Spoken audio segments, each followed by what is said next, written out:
ये कहानी एक सरिता नाम की उस औरत की है जो एक बच्चे की माँ थी। उसके बावजूद वो 21 साल की लगती थी। हालांकि उसकी रियल उम्र 28 साल थी। वो इतनी मेहनती थी कि कंपनी में कार्यरत सभी औरतों से ज्यादा काम करती थी।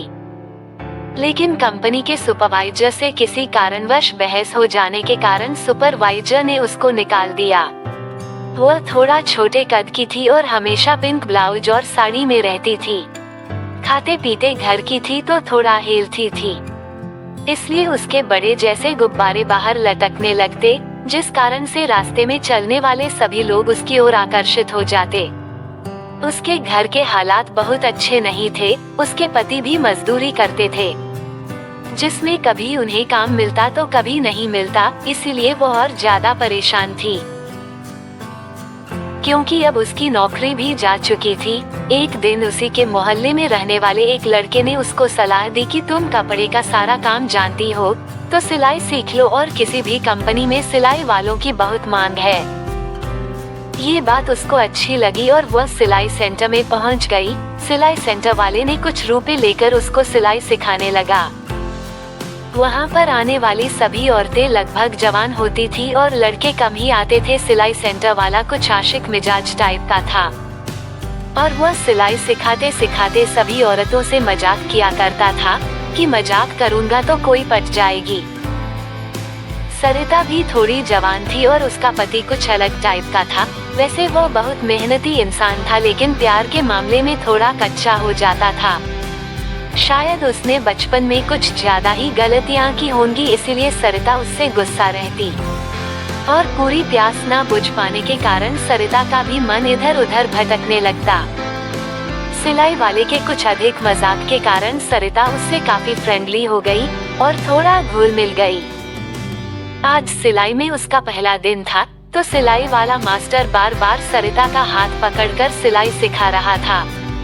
वैसे किसी दूसरे मर्द का हाथ टच होने पर सरिता को कुछ अलग ही एहसास हो रहा था। वो समझ रही थी कि मास्टर तो वैसे भी बहुत रंगीला आदमी है, जरूर इसके दिल में कुछ न कुछ होगा। सरिता ने मास्टर से पूछना चाहा कि क्या बात है, आप इतना मजाकिया क्यों है? आपकी बीवी आपको कुछ ज्यादा परेशान करती है क्या? पूनम ने थोड़ा मजाकिया ढंग में बोला तो मास्टर उछल पड़े, अरे काहे की बीवी, वह तो अपने मायके में ही बनी रहती है। मुझे तो लगता है उसकी मायके में सेटिंग है। 6 महीने मायके में रहेगी तो 1 महीने मेरे यहाँ रहेगी। मैं भी अपने काम में बिजी रहता हूँ तो बोलता नहीं हूँ, क्या करूँ, उसकी कमी खलती है। मास्टर की यह बात सुनकर मुझे दुख हो रहा था और मैं समझ रही थी कि मास्टर कहीं न कहीं अपनी आप बीती सुना रहा है और मेरी ओर इशारा भी कर रहा है। दोपहर का समय था तो मास्टर जी का लंच था, तो बोले जाओ तुम लंच करके आओ। मैंने बोला मास्टर जी आज मेरा कुछ खाने का मन नहीं है, तो मास्टर जी खाने वाले दुकान से कुछ पकवान ले आए और थोड़ी मुझे निकाल कर देने लगे और खुद थोड़ी खाने लगे। मैं संकोच बस मना नहीं कर पाई और मैं भी खाने लगी। मास्टर जी की बीवी उनके पास नहीं रहती थी। मेरे मन में बार बार उनकी बीवी का ख्याल आ रहा था कि मास्टर जी कैसे रहते होंगे, मास्टर जी की रातें कैसे कटती होंगी। एक औरत तो कुछ दिन बिना मर्द काट लेगी, लेकिन एक मर्द बिना औरत के कुछ दिन नहीं बिता सकता, क्योंकि काम करने की लगन मर्दों में ज्यादा होती है। ये बात सरिता समझ रही थी और खाना भी खा रही थी। उस दिन सरिता का दिन अच्छा बीता और ऐसा नहीं लगा कि वो किसी अजनबी के पास है। मास्टर जी ने प्यार से खाना खिलाया और थोड़ा सा सिलना भी सिखाया। अगले दिन मैं थोड़ा टाइट और डीप नेक वाला कपड़े पहनकर मास्टर के पास गई ताकि मास्टर की नजर मेरे पर कुछ अधिक पड़े और उसके अंदर भी मुझे देखकर कुछ कुछ होने लगे।